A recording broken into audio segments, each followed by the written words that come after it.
All right, today we're going to dive into something really powerful, a kind of spiritual shield that's absolutely fundamental for navigating life's unseen challenges. It's the act of seeking refuge with God. We're going to break down exactly what it means, why it's so critical, and most importantly, how you can use it every single day. So let's just kick things off with a big question, one that really gets to the heart of this whole thing. Just imagine you have an enemy who's always there, always working against you, but is completely invisible. How on earth do you defend yourself against a threat you can't even see?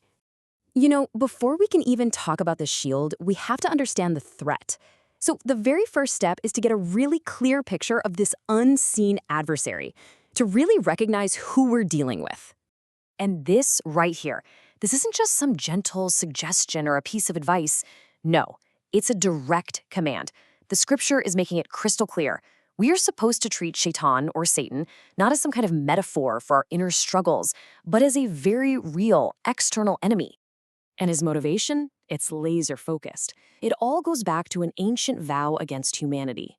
His entire goal, his whole reason for being, is to mislead and deceive us, always aiming for our ultimate downfall.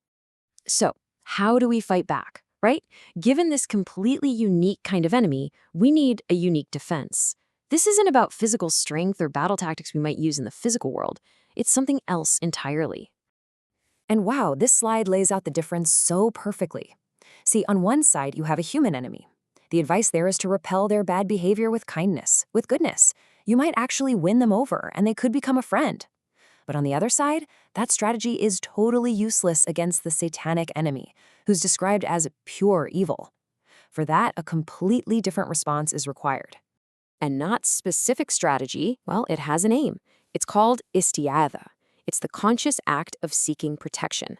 So when someone says, "A'udhu billahi minash shaitani rajim," what they're doing is actively asking for a divine shield to protect them from his influence, whether it's on their faith or just the stuff they're dealing with in their day-to-day life. And just to show you how important this isn't some minor one-off mention. This command to seek refuge shows up in 3 key spots in the Quran. That repetition is there to really hammer home just how crucial this tool is for believers to guard against that negative influence. Okay, that's the what. But what about the how? I mean, how does this actually work in real life? This isn't just some abstract theological idea. It's a practical tool designed for specific, everyday moments.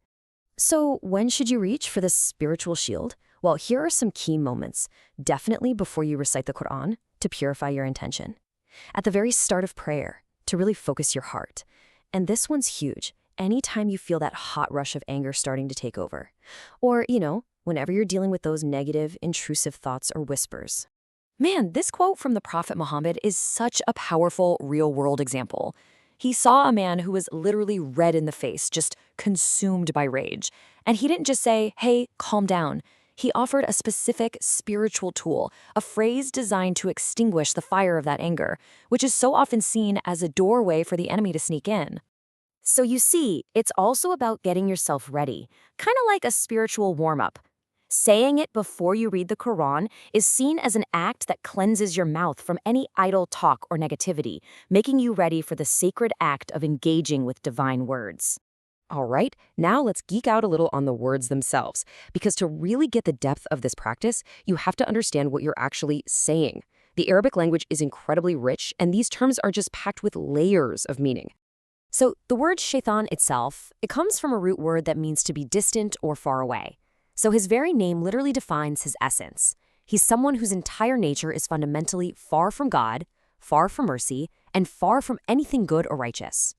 And then you have a rajim, which adds this whole other layer. It doesn't just mean distant. It means the expelled, the outcast. So he isn't just far away from mercy. He has been actively and permanently cast out from it. There's no coming back. So put it all together. When you say the full phrase, it is so much more than just reciting something from memory. It's a profound declaration.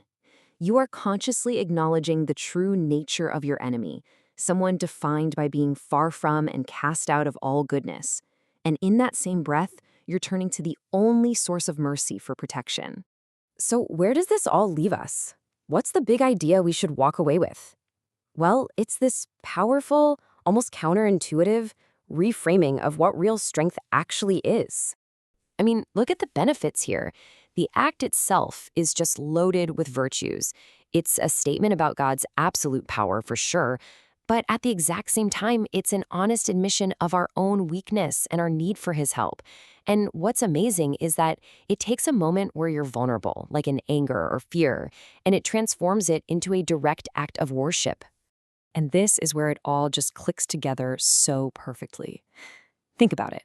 The enemy has a huge advantage, right? He sees us, but we can't see him. So what are we taught to do?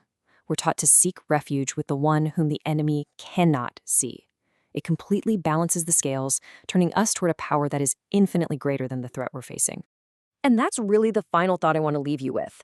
In a world that's always telling us to be self-reliant, to pull ourselves up by our own bootstraps, what if the greatest strength, true strength, isn't found in our own power at all, but in the humility to know our limits and to know exactly who to turn to for protection?